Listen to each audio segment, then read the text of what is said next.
Hello, everybody. I am John Allen, the editor of Crux, your one-stop shopping destination for the very best in smart, wired, and independent Catholic journalism. You can find us online at cruxnow.com.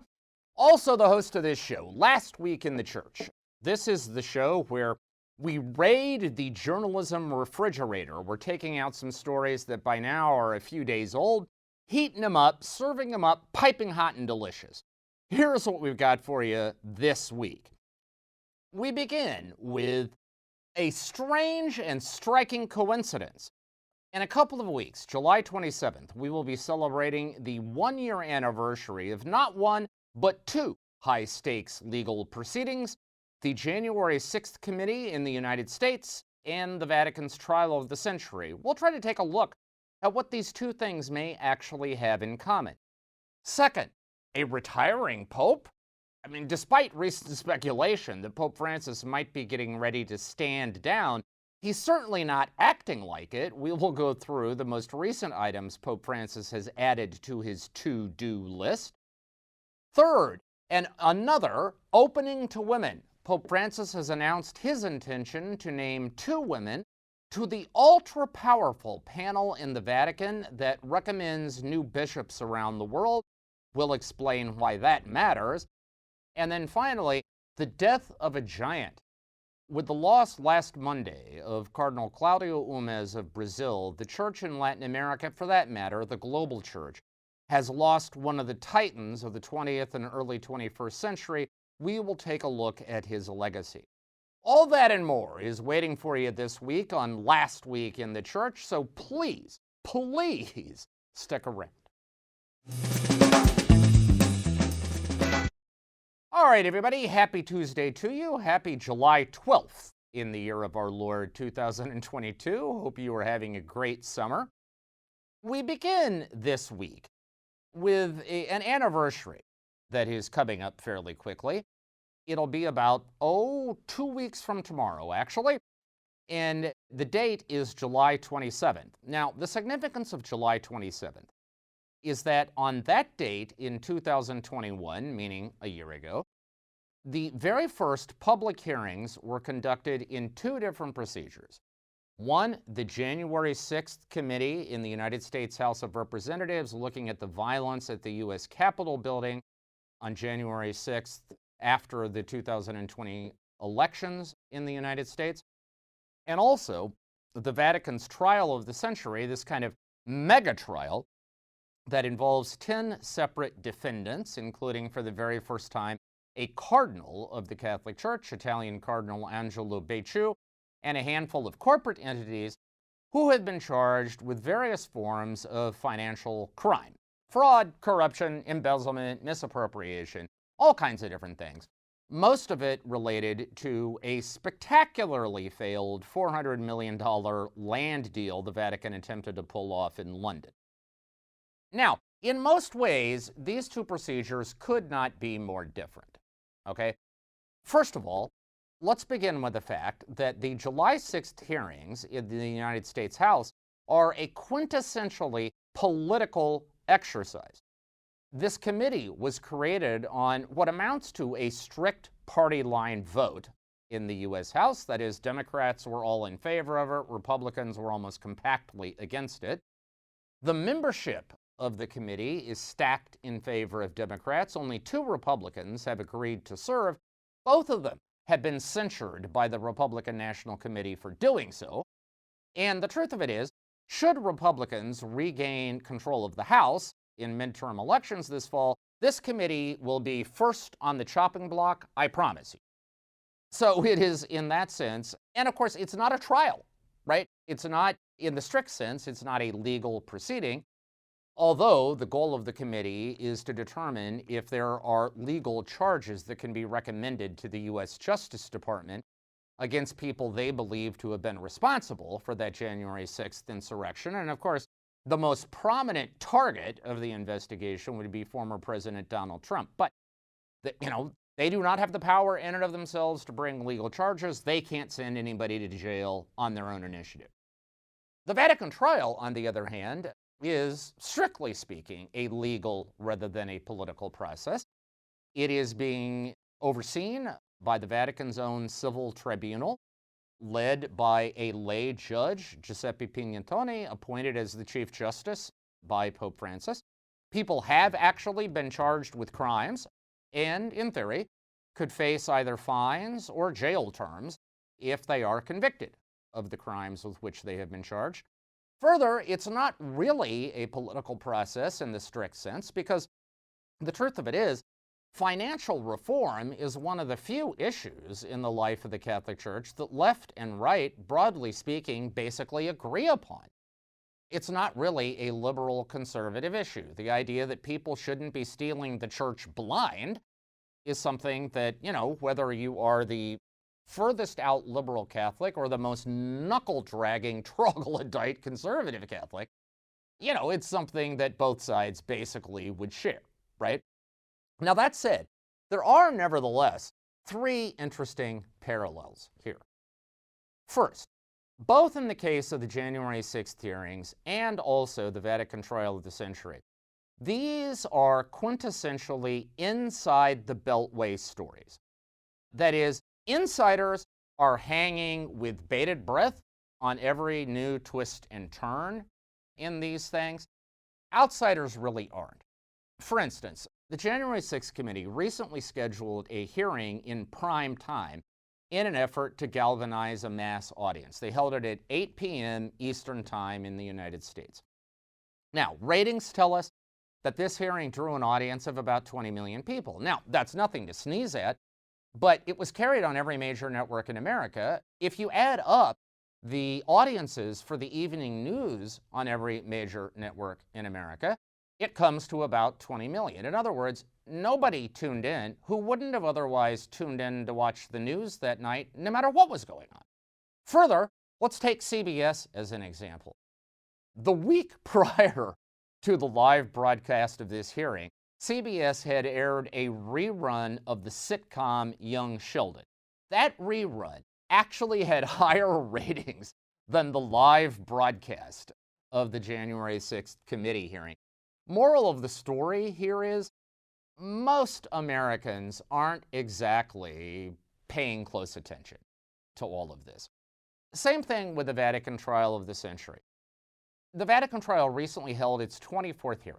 And the way these things work is there is a small press pool that gets to go into the courtroom when these hearings are going on. And then they come back and brief the rest of the press corps, who then go off and write their stories or do their broadcasts. Now, by this stage, the truth of it is, most reporters aren't even attending those briefings. Those who do will do very brief kind of duty stories.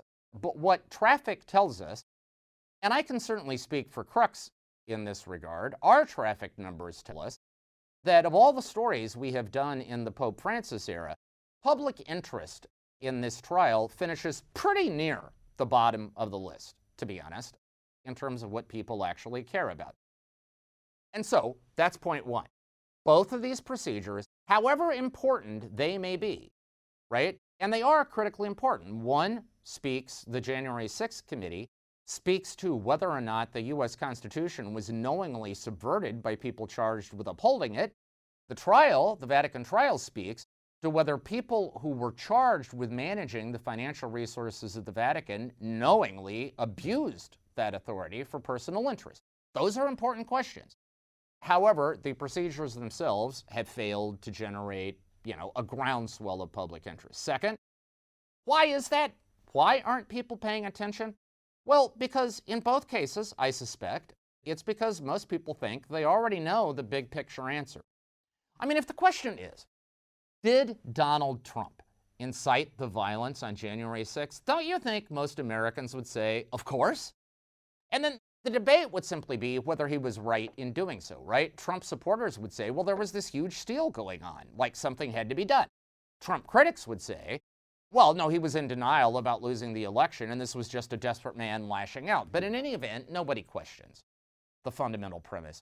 So even if this committee comes up with a smoking gun, proving that, Trump ordered these right-wing militias into action, would it really change most people's opinion? Similarly, in the Vatican trial, you ask most Catholics, is there financial corruption in the Vatican? They're going to say, is water wet? Is the sky blue? Does the sun come up in the morning? Yeah, we kind of feel like we already know that. So in neither case is there a great reveal, I think, that is likely to sort of take people off guard and make them sit up and pay attention. And the third point, the third commonality between these two procedures, is that many people, I think, have drawn the conclusion that whatever else is going on here, it isn't exclusively about getting to the truth or the administration of justice. In the case of the January 6th committee, I think, certainly most Republicans believe this is a political exercise led by the Democrats, and that their real goal is just to try to get in the way of Donald Trump making another run in 2024 or acting as a kind of spectral presence in American politics. With the Vatican Trial, it has not escaped anybody's attention that the Pope's top aides, the most senior people in Pope Francis's power structure, all of whom approved the deal at the heart of this trial at every stage, and not just orally, but in writing, none of them have been indicted or even treated as suspects, which, leads to the conclusion that what's really going on here is the attempt to find fall guys, or fall women, as the case may be, for the failures of people higher up in the food chain.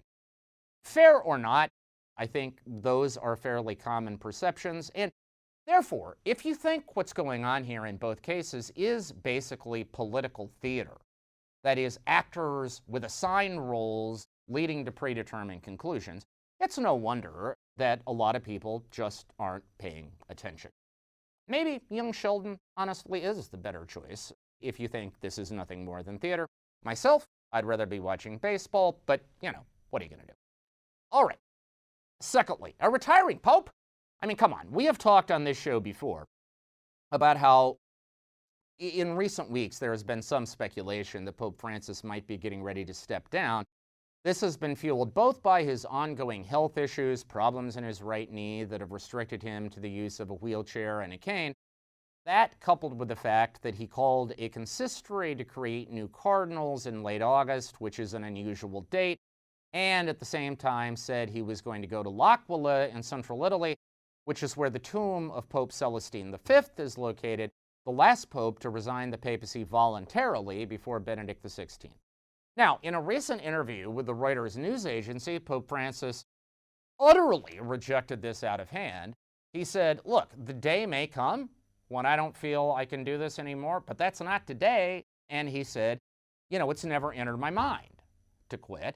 Now, that probably by itself should have been enough to make all this speculation go away. But if you need more, let us consider what has been floated in terms of upcoming papal activity in the next little while. First of all, the Pope's foreign minister, British Archbishop Paul Gallagher, recently told Italy's main news broadcaster, Rai Uno, that the Pope still is trying to figure out a way to visit Kiev in Ukraine, and that he might do so in August. He said, I wouldn't rule that out. That is possible. He said, we'll see what happens when the Pope gets back from Canada. Of course, Pope Francis is going to Canada July 24th through the 30th. Now, the Pope has made it clear, also in that Reuters interview, that he would prefer a sequence here. He would like to go to Moscow first to meet Putin, and then go to Kiev to meet Zelensky. This in keeping with the Vatican's attempt to seem super partes, right? Kind of above the fray, not taking sides. And it's not at all clear that he would be welcome in Moscow. But nevertheless, the point is, his top aides are continuing to dangle the possibility that he might make a trip to Ukraine in August. And it's entirely possible that by doing so, they're trying to light a fire under Moscow, saying, look, Pope's going to Kiev, wants to go to Kiev regardless. Now, if you guys want the opportunity to seem like statesmen and to seem like you're engaged in conversation with the international community, it would be in your self-interest to make it possible for him to come to Moscow first, because he would like to do that. In other words, there may be some diplomatic brinkmanship going on here, but in any event, this is not the behavior of a pope who is getting ready to quit. Now, The Vatican has also never taken off the table what had been rumored, which is the possibility of a trip to Kazakhstan in September, where Pope Francis might have the opportunity to meet Patriarch Kirill, head of the Russian Orthodox Church. Now, if he does go to Moscow, he would presumably meet Kirill there, in which case the Kazakhstan thing would not be necessary. But the point is, no one has ever officially ruled it out. And just recently, the Vatican confirmed 2 trips inside Italy for late September. On September 24th, Pope Francis will be going to Assisi, the home of St. Francis, his namesake, for the 6th time during the course of his papacy. He will be there to preside over a meeting of a group called the Economy of Francis. It's a group of young business people and academics and influencers and activists who are dedicated to trying to re-envision the global economy through the lens of Francis of Assisi. And then on September 25th, Pope Francis will be going to Matera in the Basilicata region, far south in Italy, to preside over a Eucharistic Congress. Now, again, make of all this what you will. All I will say is, this is not the behavior of a pope who is winding down. This is instead the behavior of a pope who very much seems full steam ahead. All right, third up this week, Pope Francis's latest opening to women. Now, to try to put this in slightly oversimplified terms, there has been a debate over women in the Catholic Church for a long time. In its present form, it really dates from the 1970s. This was when many other Christian denominations began ordaining female clergy. You may remember the Episcopal Church of the United States, for instance, did so in 1976. And there was some feeling that that was going to eventually lead to the Catholic Church doing the same thing. That led to a very strong push for women's ordination inside the Catholic Church. And even though Pope Paul VI said no in a document called Inter Seniores, that push lasted until the John Paul years. John Paul brought out Ordinatio Sacerdotalis in the 90s, basically saying a firm no to the ordination of women. And that is a no, by the way, that has been repeated by every subsequent pope, including Pope Francis. So what you really have now, I think, in terms of the debate on the women's question in the Catholic Church, you still have some on the left who will say that nothing short of the ordination of women to both the diaconate and the priesthood, and eventually, I suppose, as bishops, nothing short of that would be adequate in terms of proving that the Church has turned over a new leaf. On the other side of the debate, you have conservatives who say, no, never in a million years, women's ordination is completely impossible. It would contradict the design of Christ for the Church.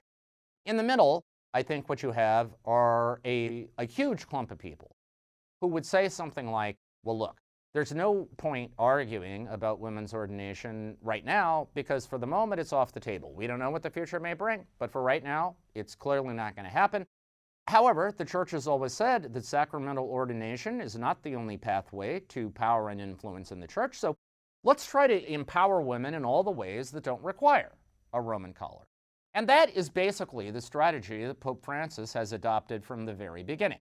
I mean, consider that over the course of his papacy, he has named, for instance, a woman, Sister Raffaella Petrini, as the Secretary of the Vatican City-State, the number 2 position in the government of the Vatican City-State, which has always been considered one of the most powerful positions in the Vatican. Trivia footnote, do you know who actually held that job before Petrini? I mean, there were a couple people in between, but one of her predecessors in this job, Italian Archbishop Carlo Maria Vigano, who has gone on to become the premier, the preeminent, the par excellence thorn in the side of Pope Francis. No indication Sister Petrini intends to follow that example.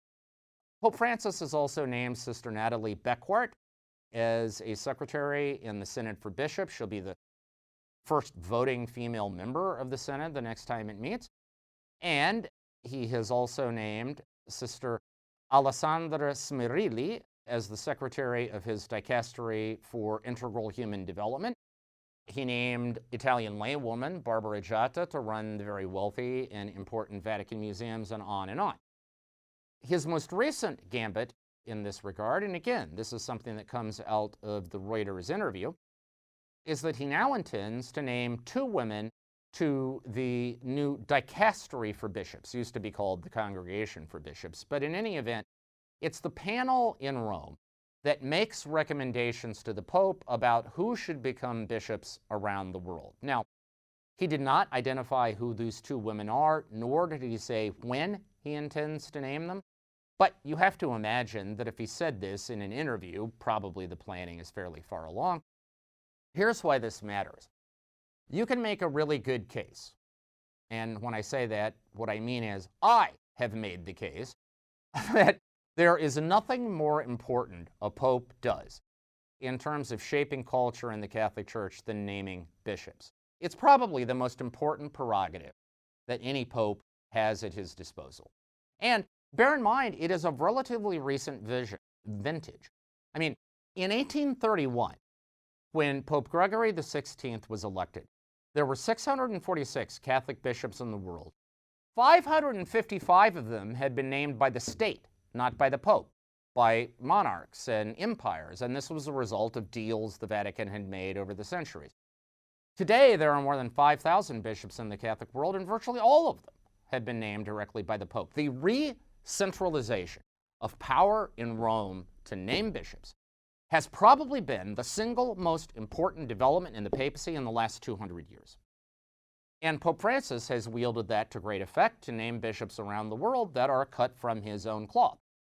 The fact, therefore, that he is naming 2 women to this panel is extremely important because it's probably the most important function any pope will ever play. Now, remains to be seen who these women will be, how consequential they will be, but the mere fact that there will be women on this panel is nevertheless of significance and does suggest that there will be a broader sense of sensibilities, perspectives, experiences brought to bear on the consideration of who ought to be chosen to lead the church for the next generation.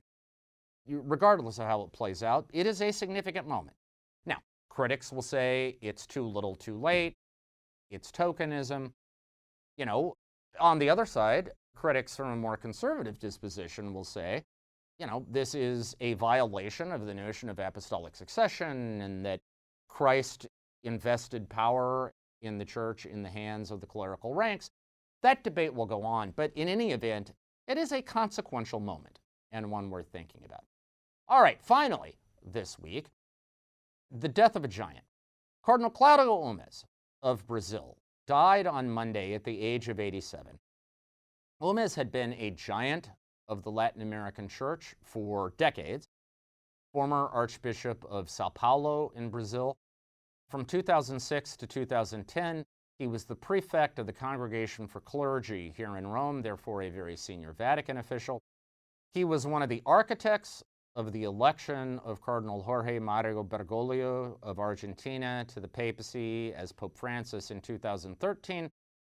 And when Pope Francis decided to call a synod of bishops for the Amazon, Hummes was in some ways the architect of the design of that synod and also the implementation of the synod after the fact. Hummes and Bergoglio were, by all accounts, very close friends. And in fact, Bergoglio attributed to Cardinal Hummes the choice of his name as Pope. He told the story shortly after his election that inside the conclave, when votes began to mount in his favor, Cardinal Hummes, who was sitting near to him, was one who was encouraging him. When he crossed the 2/3 threshold, that is, had enough votes to become Pope, he said that Hummes was the first guy to leap up, to embrace him, to kiss him. And then he said something that Francis said he has never forgotten, which is Hummes' charge was, do not forget the poor. Do not forget the poor. And Francis said it was that led him to choose the name of Pope Francis and in many ways gave the direction to his papacy that we have all watched play out in real time over the last almost decade now. Hummes was a legendary figure. He was always seen as a kind of moderate in Catholic life, very much a social justice bishop. had a particular concern for the Amazon region, the indigenous persons of the Amazon region, the environmental concerns of the Amazon region.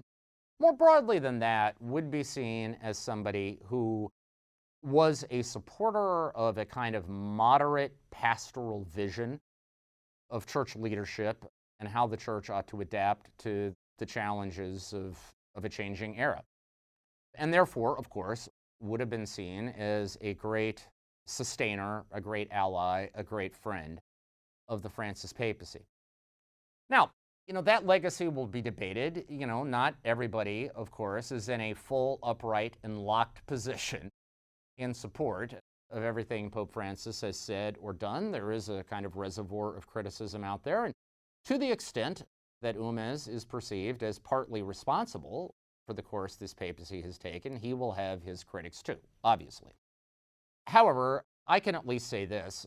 During that period from 2006 to 2010, when Hummes was here in Rome as prefect of the Congregation for Clergy, I had a good friend who worked in clergy at that time. And so I got to know Hummes a bit. And I can just say this. Make what you will of his theological convictions, the choices he made over the course of his career, which are always eminently debatable. But I've rarely met somebody who struck me as kinder, gentler, more pastoral, just really a nice guy. And in the world of the Vatican, that's not something you can always take for granted. So I will remember him in those terms. Here's one other quick thought about the Hummes legacy.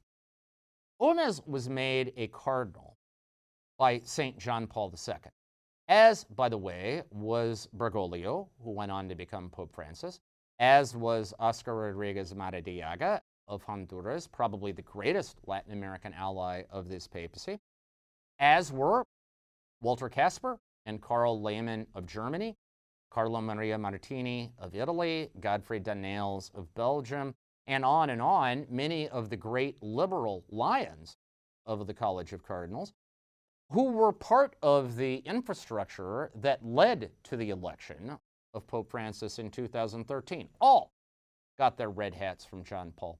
So for all those who want to make the case that Pope Francis represents a kind of reversal, a rollback, an abandonment, a repeal of the John Paul II papacy, make that argument by all means, but I would simply point out that on the basis of his cardinals' appointments, you could make an equal and opposite argument that what we are watching right now under Pope Francis reflects an unfolding, not a repeal, of John Paul's legacy, because all of its architects were guys that he put in positions of leadership, that he set up to be leading the church today as we speak.